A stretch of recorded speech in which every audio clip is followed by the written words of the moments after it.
All Might vs. Jotaro, both regarded as the #1 most powerful in their respective universe. But who is truly stronger? I'm Puppis Fœtor. And I'm Kenmej. Hopefully we'll answer the question of who would win.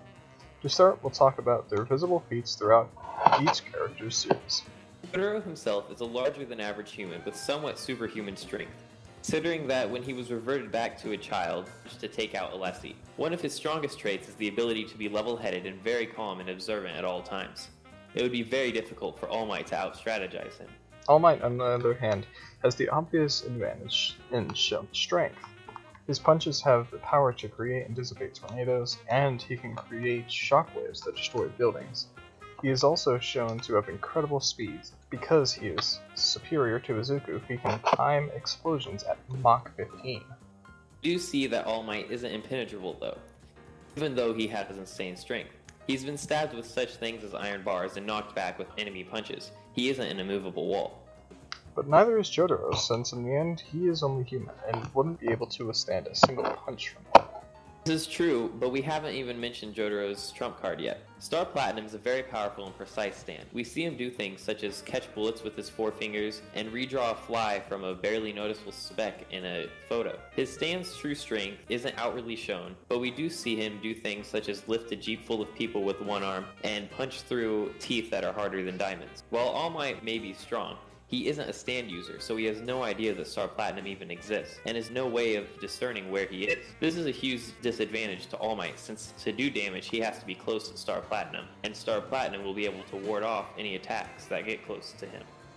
Maybe so, but All Might doesn't have to use physical attacks. He can manipulate the air and shoot intense winds at Jotaro to attack, like Midoriya does.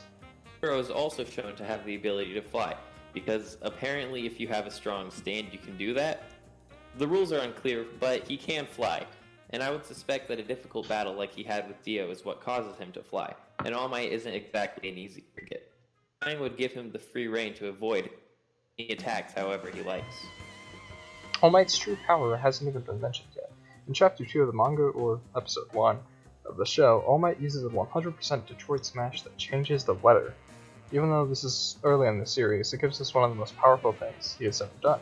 It's been calculated to take around 877 megatons of TNT to be able to do that. That's the equivalent of around 3.67 times 10 to the 18th power joules. For reference, Little Boy, which was dropped on Hiroshima, only exerted around 6.3 times 10 to the 13th power joules of force.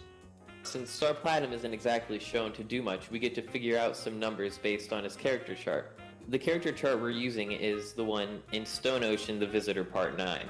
This tells us, along with him being able to stop time for 5 seconds, Star Platinum also has the ability to move faster than the speed of light, which would make his punches incredibly strong. For this we use the simple equation F equals ma. To find mass we use the weight of Jotaro's arm, because presumably Star Platinum would weigh the same as Jotaro. Jotaro weighs 82 kilograms, and the average arm is about 4% of your body weight. Then his arm would weigh around 3.28 kilograms. We then multiply this by 9.8 to put it in newtons, giving us a mass of 32.144 newtons. The acceleration is the speed of light, since he can move that fast and would be able to maintain that speed for the entirety of the punch. We multiply 32.144 by 299,792,458 meters per second, giving us a grand total of around 9.64 times 10 to the 9 newtons. Just to make things simple, we'll keep this number the same when changing it to joules, because it wouldn't be hard for him to stick his arm out a full meter for each punch. That may be a large number, but it's still nothing compared to the amount of power in All Might's punch. It's not even as strong as an Atomic Blast. All Might may lack in speed, but he makes up for it in sheer power. He should be able to do Jotaro in with just shockwaves.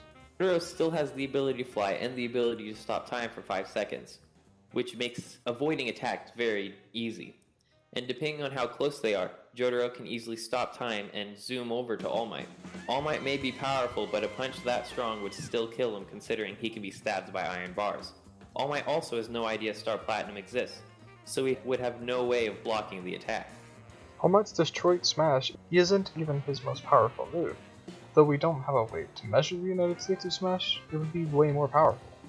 Jotaro's punch was just a single punch. We know he can do the Aura Aura thing. Considering that he can move at the speed of light, then since it moves at a unit of meters per second and his punches are being stretched out to a meter, he should be able to get the speed of light amount of punches out in a second, because as one fist goes out, the other comes back in. We multiply the force exerted by one punch by the speed of light, and we get a grand total of 2.89 times 10 to the 18th joules. Multiplying this by 5 again would give us how much force he could exert in his period of stop time, considering that he could maintain his punches for 5 seconds straight. In the end, Jotaro and All Might are fairly even matched when it comes to power. The decision we've come to is that Jotaro would win. This is because he was able to react and create shockwaves in the ground faster than All Might, because his powerful punches are all shown to be charged up and quite slow, especially in comparison to the speed of light. Jotaro also has the upper hand when it comes to strategy, but there really isn't anything All Might has the better of Star Platinum at. Since their power levels were so close, it became a contest of speed, and Star Platinum was the clear winner. Come would have ended differently? So let us know. If you disliked the video, you know where that button is. If you liked it, like it, and consider subscribing.